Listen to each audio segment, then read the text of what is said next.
আসসালামু আলাইকুম। আশা করি আপনারা সবাই খুব ভালো আছেন। আজকে বানাবো ভাপা পিঠা বা পুর ভরা ভাপা পিঠা।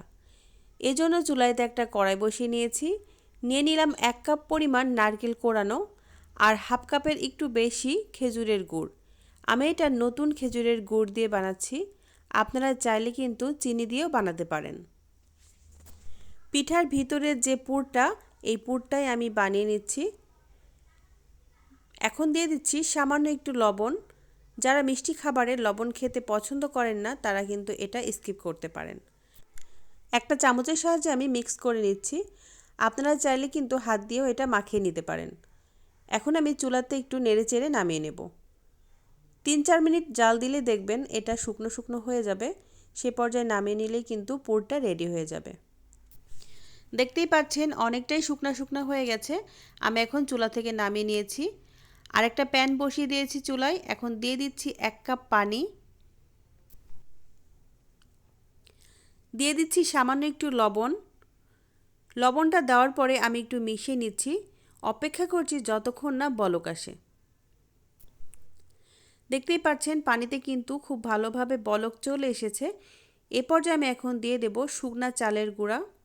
আমি এখানে শুকনা চালের গুঁড়াটাই ব্যবহার করছি। এখানে 1 কাপের একটু কম আছে। এখন একটু ভালো করে মিক্স করে নিচ্ছি। দেখতেই পাচ্ছেন মিক্স করে নিয়েছি। এখন আমি চুলা থেকে নামিয়ে নিয়েছি। গরম থাকা অবস্থায় এটা আমি একটু হাত দিয়ে মথে নেব। খুব বেশি গরম থাকা অবস্থায় না, আবার ঠান্ডা করেও নেওয়া যাবে না। হালকা কুসুম গরম থাকা অবস্থায় হাত দিয়ে একটু ভালো করে চটকে আমি মথে নিয়েছি। দেখতেই পাচ্ছেন খুব সুন্দর একটা ডো তৈরি হয়েছে। রুটি তৈরি করে নেওয়ার জন্য আমি আটাগুলো ভাগ করে নিয়েছি। আমার এখানে 3টা রুটি হবে। দেখতেই পাচ্ছেন আমি রুটিগুলো বানিয়ে নিয়েছি। আসলে রুটি বানানো দেখানোর মতো কিছুই না। সবাই কিন্তু কম বেশি রুটি বানাতে পারেন। আমরা যেমন রুটি বানাই তার থেকে একটু মোটা হবে। দেখতেই পাচ্ছেন। এখন আমি পুরগুলো দিয়ে দেব রুটির উপরে।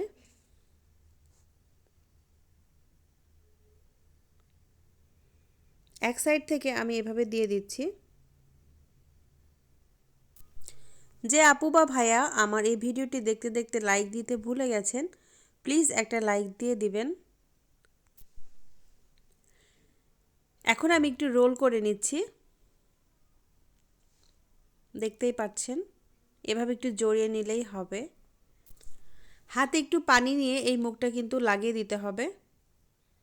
দেখতেই পাচ্ছেন সামান্য পানি নিয়েছি, নিয়ে আমি একটু চেপে চেপে এটা লাগিয়ে দিচ্ছি।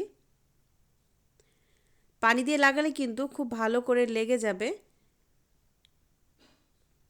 একইভাবে আমি 3টা পিঠাই বানিয়ে নিয়েছি। আপনারা যদি পরিমাণে বেশি বানাতে চান তাহলে কিন্তু বেশি বানাতে পারেন। আগে থেকে আমি রাইস কুকারের ভিতরে পানি দিয়ে এটা হচ্ছে গরম করার জন্য বসিয়ে দিয়েছি। আর উপরে যেটা এই চালনিটা এটা হচ্ছে দেখতেই পাচ্ছেন বসিয়ে দিয়েছি। এটা কিন্তু রাইস কুকারের সাথে সবারই থাকে। আমি এখন পিঠাগুলো দিয়ে দেব।